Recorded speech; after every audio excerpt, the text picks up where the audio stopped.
Репортаж «Дождя». Моя фамилия Исаев Вячеслав Юрьевич. Я с города Сосновый Бор, Ленинградской области. С Вячеславом я познакомился во время командировки в ЛНР год назад. Тогда я жил в лагере танкового батальона «Август». Кроме местных ополченцев, в расположении находилась группа добровольцев из России. Они избегали общения. Разговаривать согласился только один – боец с позывным «Иса». Когда мы расставались, он пообещал дать мне интервью, если останется жив.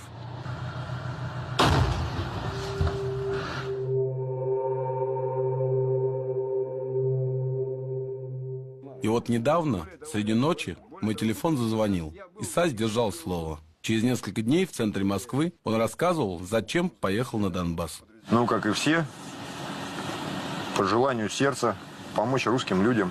Русские люди погибают. Вот, обратился в частную военную компанию. Мы собрались в Питере в конторе. Вот, нас вооружили экипировкой. Вот, оружия нет. Оружие мы получали уже в Ростове. Иса объяснил, каких людей набирали в его батальон. Люди как-то хотели, может быть, ну не знаю, может жизнь заново начать, может еще что-то, может как-то, ну, исправить свою дальнейшую судьбу. Ну, вообще, ребята хорошие, добрые, ну, нормальные парни. Порой доходило до того, что он просто тракторист, но может управлять танком. Вот, давали там по разу выстрелить, ну, чтобы понимать, кто там чего, куда. Иса говорит о поставках техники и оружия из России как о совершенно будничном и всем известном факте. Та техника, которую мы забирали у украинской стороны, мы ее передавали в Россию, и нам давали на подбитый танк, давали, допустим, уже, ну, наш. А боекомплекты, сначала завозились боекомплекты, а потом уже заходила техника. То есть боекомплекты выдавались вместе с техникой, то есть с КАМАЗами, с Уралами. Были случаи, когда торговали, может быть, оружием? Слышал такое? Ну, конечно. То есть продавали место? Конечно, да не, я думаю, все уходило на Украину. А, на ту сторону даже? Конечно. Мало того, что на Украину, я думаю, что еще и больше половины-то вообще и не заходило. Это реально делали наши, я не знаю, кто там сидит на этих складах, но это на самом деле это, может, предатель, как их по-другому назвать этих людей? Шкуродеры. У каждого подразделения были свои кураторы, вот, которые приходили там, помогали оружием, давали какие-то советы. Порой, ну, представьте, они между собой бодались так, что там с ума сойти. Казаки, то есть, которые не подчиняются никому, там, какие-то спецподразделения. Мало того, что, понимаете, дело в том, что они-то даже были такие подразделения, которые не воевали, а занимались вот именно тем, что там вывозили металл, то есть, ну, обогащались, воровали людей. Представляете, то есть? Зачем? Ну, как зачем? Выбивали с них деньги, имущество. Ну, просто бандитизм. Ну, скажем так, да. Вы хоть за кого, мужики? Нет. Понятно. Серега вроде, я не помню его фамилию. У него 2 сына. Вот. Оба погибли в ополчении. Одного сына, последнего, молодого, ему было 17 лет. Ну, ты помнишь его, мальчишку такого? Пулеметчик. Пулеметчик, да. Вот.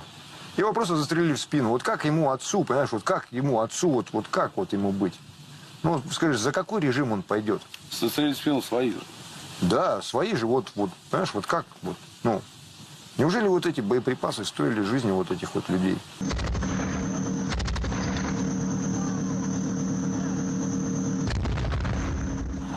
Все доехали за деньги. В большинстве своем. Не платили или кидали, как тебе? Ну, наверное, кому-то платили, кого-то кидали. Тебе вообще ничего не дали? А мне вообще ничего не дали. Сегодня в Россию с Донбасса возвращаются тысячи людей. Как скоро они смогут адаптироваться к мирной жизни? И смогут ли вообще? Большинство, кто оттуда уже пришел, либо ушли уже туда, за киевскую сторону, либо уже сидят в тюрьмах. Ну, потому что психика, она не то что нарушена, понимаешь, то есть все дозволенность, понимаешь? А сюда возвращаешься, да, и понимаешь, что здесь это неприемлемо, понимаешь? И, как правило, то есть, ну, с кем происходят вот эти стычки? С полицейскими, там, еще с кем-то. То есть люди пытаются доказать, что вот мы вернулись, мы герои. Ну, а если разобраться, а в чем мы герои-то?